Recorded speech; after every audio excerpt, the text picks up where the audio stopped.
जो हम dosage form के बारे में पढ़ रहे थे, जिसमें हम सबसे पहला टॉपिक जो कवर कर रहे हैं that is the oral dosage form. जैसे हमने पिछले वाली वीडियो में पढ़ा था, उसमें हमने सारा सब कुछ कवर कर लिया था कि कौन से टाइप्स की आपकी डोसेज फॉर्म्स होती हैं और किस तरह से आप उनको डिफ्रेंशिएट कर सकते हो कि आप ओरल डोसेज फॉर्म्स ले रहे हो यानी रूट ऑफ एडमिनिस्ट्रेशन के हिसाब से ले रहे हो, या फिर उनको एज अ फेज़ फॉर्म पे ले रहे हो, या फिर सॉलिड डोसेज फॉर्म है, सेमी सॉलिड है कि क्या है।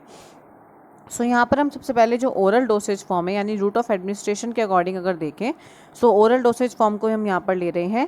जो टैबलेट होती है वो एक तरह की सॉलिड डोसेज फॉर्म होती है। जैसे हमें सभी को पता है कि ये वाली जो टैबलेट्स होती हैं सॉलिड होती हैं, ये कोई लिक्विड मॉलिक्यूल नहीं होती हैं। It will considered as a solid dosage form. Tablet क्या है? एक तरह का आपका हार्ड कंप्रेस्ड मेडिकेशन है इन राउंड, ओवल और स्क्वायर शेप। टैबलेट क्या है? हार्ड मॉलिक्यूल है, यानी कि आप उसका डो बनाते हो, एक पर्टिकुलर ड्रग्स लेते हैं, उसका डो बनाते हैं, उसमें एक्सिपिएंट्स यूज़ करते हैं।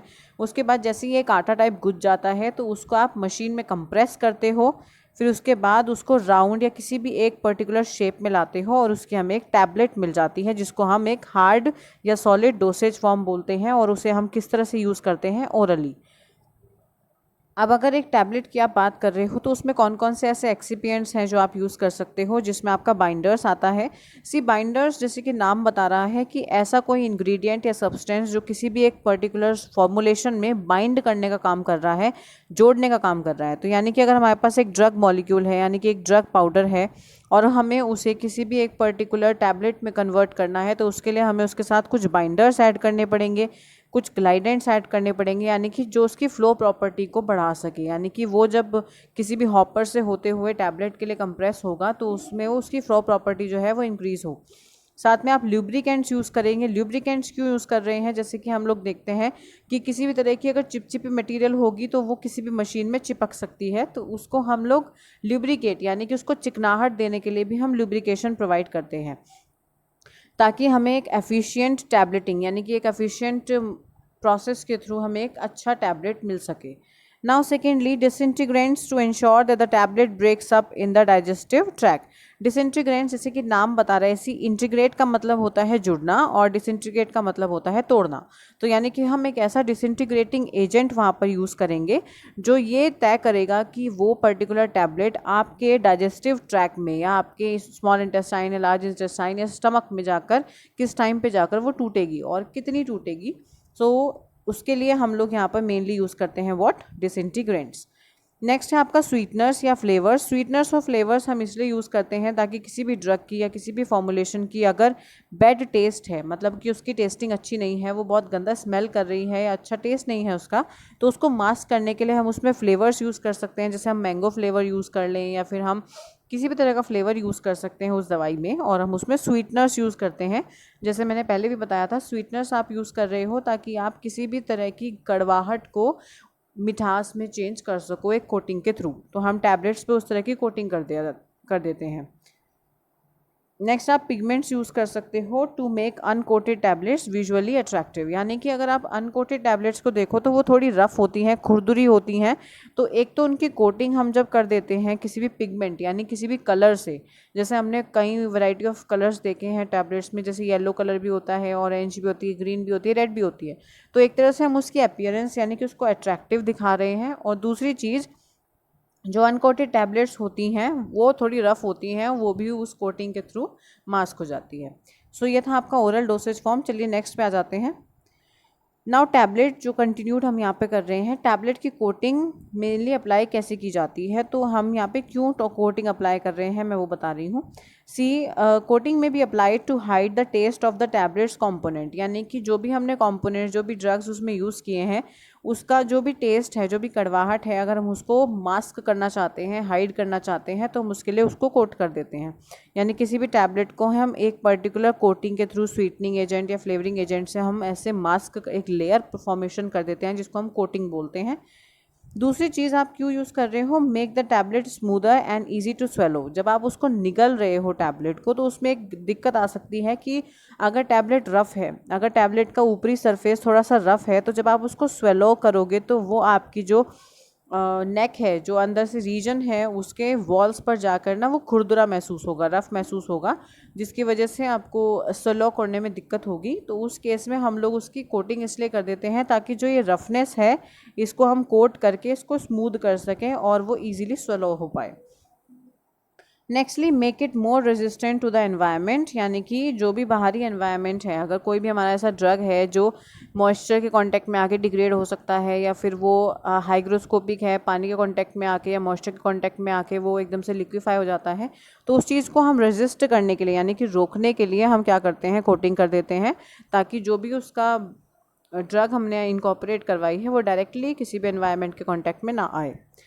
एक्सटेंडिंग इट्स शेल्फ लाइफ, यानी कि एक तरह से हम उसकी शेल्फ लाइफ भी बढ़ा रहे हैं, यानी कि उसको लॉन्ग लास्टिक बना रहे हैं ताकि वो ज़्यादा टाइम तक टिकी रहे और डिग्रेड ना हो और उसका शेल्फ लाइफ बनी रहे। नेक्स्टली हम लोग यहाँ पे डिस्कस करने वाले हैं about buccal and sublingual tablets. Buccal या सबलिंगुअल टैबलेट्स जो बक्कल कैविटी होती है उसमें प्लेस की जाती हैं। सबलिंगुअल मतलब जो हम टंग के नीचे रखते हैं, जो हम जीभ के नीचे रखते हैं, जो कि यहाँ पर पिक्चर में आप शो भी किया हुआ है, जो आप देख सकते हो।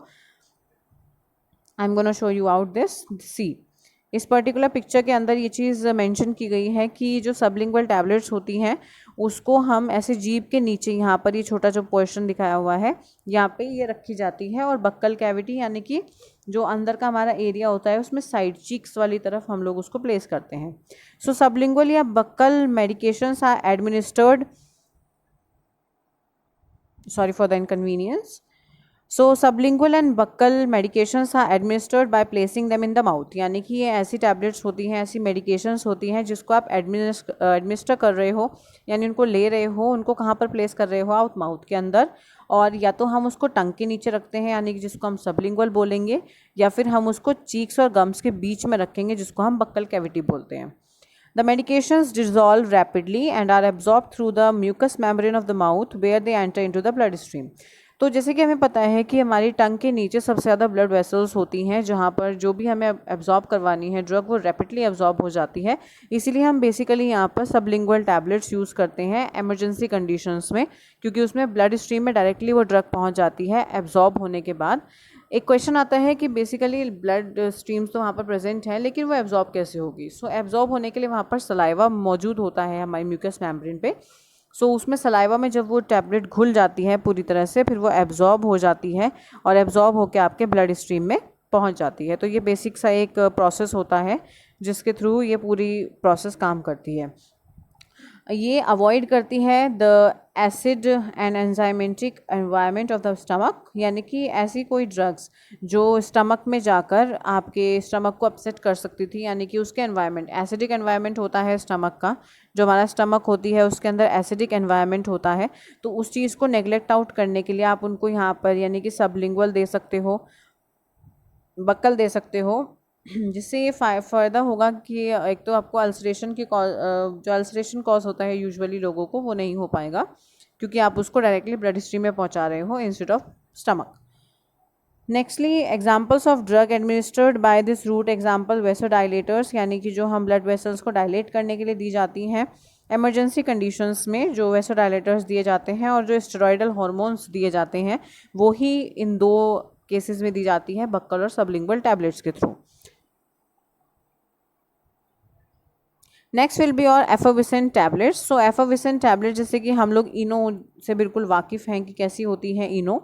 सो इनो इसका बेस्ट एग्जांपल है। अगर आपको एफोविसेंट टैबलेट के बारे में पढ़ना है तो दैट विल बी द इनो, क्योंकि देखिए इनो जो हो गया वो तो पाउडर हो गया, यानी कि आप अगर आप एफोविसेंट पाउडर के बारे में बात कर रहे हो तो वो भी आपका इनो में आएगा। और दूसरी क्या होती है, डिस्प्रिन।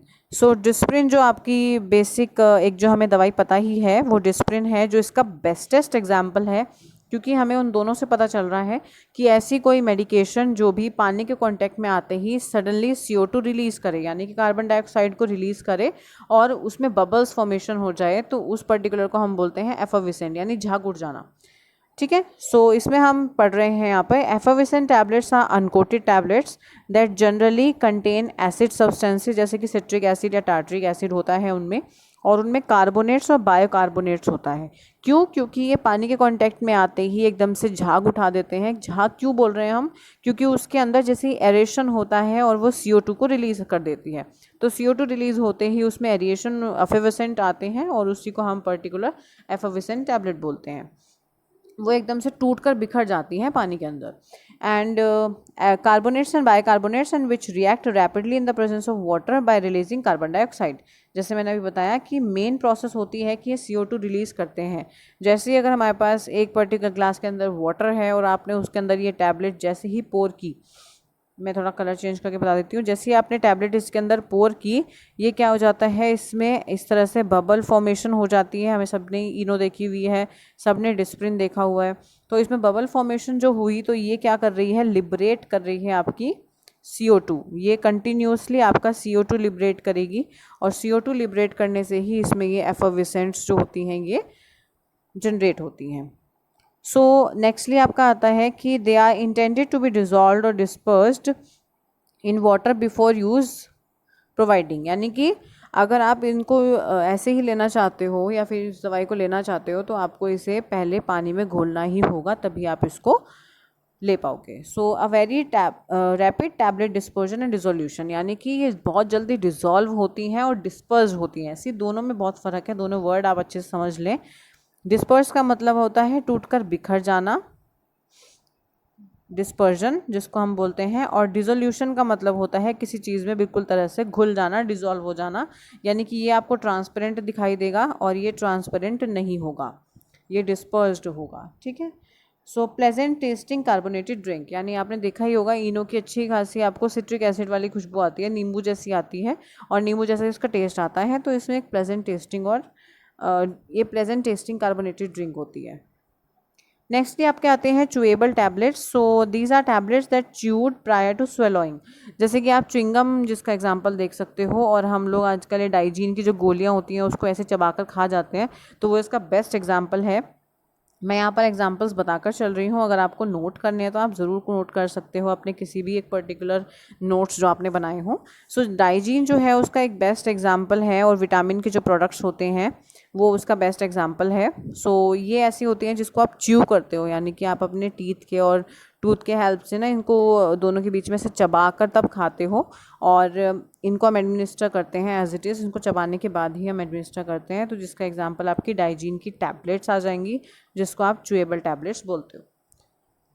नेक्स्टली आपकी आ जाती है इसमें कैप्सूल्स। कैप्सूल्स क्या है, एक तरह की आपकी मेडिकेशंस है जिन्हें आप जिलेटिन कंटेनर में रखते हो। जो कैप्सूल्स का शेल होता है वो जिलेटिन का बना होता है, जो ये ऐसे शेल होता है पूरा, ये जिलेटिन का बना होता है। This is the gelatin container, और इसके अंदर आप क्या रखते हो, अपनी सारी ड्रग इनकॉर्पोरेट करवा देते हो। और ड्रग इस फॉर्म में भी हो सकती है, ग्रैन्यूल्स के फॉर्म में हो सकती है, ठीक है, पाउडर्ड फॉर्म में हो सकती है। सो जो बेसिकली इस टाइप की होती हैं उसे आप कैप्सूल बोलते हो, जो भी सॉफ्ट या हार्ड जिलेटिन कैप्सूल्स होती हैं।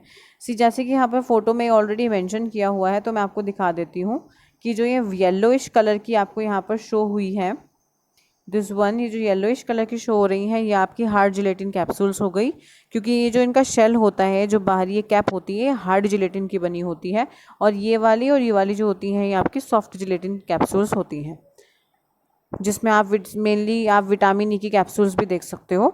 एडवांटेज क्या है कि mask the unpleasant taste of its content. जब आप किसी भी टैबलेट को ले रहे हो और सपोज आपने उसको टंग पे रखा है, तो क्या होता है कुछ केसेस में कि जैसे ही वो घुलना स्टार्ट होती है तो उनका बहुत गंदा सा टेस्ट आना स्टार्ट हो जाता है, जो कि मोस्टली पेशेंट्स जो होते हैं ना वो वॉमिट आउट कर देते हैं इसी चक्कर में। तो ऐसी ड्रग्स जिनका बहुत गंदा टेस्ट होता है उसको मास्क करने के लिए हम लोग उसको टैबलेट में कैप्सूल के अंदर भर देते हैं। ये कैप्सूल शेल हो गया, और इसके अंदर किसी भी ऐसी ड्रग को हम फिलअप कर देते हैं पूरा, जिसका टेस्ट बहुत ज़्यादा गंदा था, उसको ग्रैन्यूल्स की फॉर्म में बनाकर उसको फिलअप कर देते हैं। उससे क्या होता है कि एक तो इसका जो अनप्लेजेंट टेस्ट था, जो कंटेंट का टेस्ट था, वो पूरी तरह से क्या हो जाता है, मास्क हो जाता है। ठीक है। नेक्स्टली 2 टाइप्स की कैप्सूल्स होती हैं, हार्ड शेल्ड कैप्सूल्स होती हैं और सॉफ्ट शेल्ड कैप्सूल्स होती हैं, which are normally used for dry और पाउडर्ड इंग्रेडिएंट्स। जो हार्ड शेल्ड कैप्सूल्स होती हैं उसको हम बेसिकली ड्राई पाउडर्ड इंग्रेडिएंट्स के लिए यूज़ करते हैं, और जो सॉफ्ट शेल्ड कैप्सूल्स होती हैं उनको हम डिज़ोल्व्ड या सस्पेंडेड पर्टिकुलर फॉर्मुलेशंस के लिए यूज़ करते हैं, यानी कि primarily use for the oils and for active ingredient that are dissolved और सस्पेंडेड इन ऑयल। यानी कि जो भी ऑयली मटेरियल्स होते हैं या तो उनके अंदर कोई भी ड्रग्स सस्पेंडेड फॉर्म में हो या कोई भी ऑयली कोई भी एक्टिव इंग्रेडिएंट हो, उसको हम बेसिकली सॉफ्ट शेल यानी कि ये वाली जो शेल्स होती हैं उनके अंदर हम उसे इनकॉर्पोरेट करते हैं। नेक्स्टली बात कर लेते हैं लोजेंजेस के बारे में। सो लोजेंजेस क्या होते हैं? सो गाइज़, हम लोग लोजेंजेस के बारे में अगली वीडियो में बात करेंगे, वीडियो नंबर 3 में, जिसमें आप लोजेंजेस, पेस्टल्स और जितने भी पाउडर्ड मेडिकेशंस हैं, तो मैं इसको कट आउट करके बना रही हूँ ताकि आपको ज़्यादा लंबी वीडियोस ना मिल पाएँ। सो आप इस वीडियो को ज़रूर पूरा देखेगा बिकॉज इसमें बहुत से ऐसे पॉइंट्स होते हैं जो पेपर में कवर अप होने के लिए इंपॉर्टेंट होते हैं।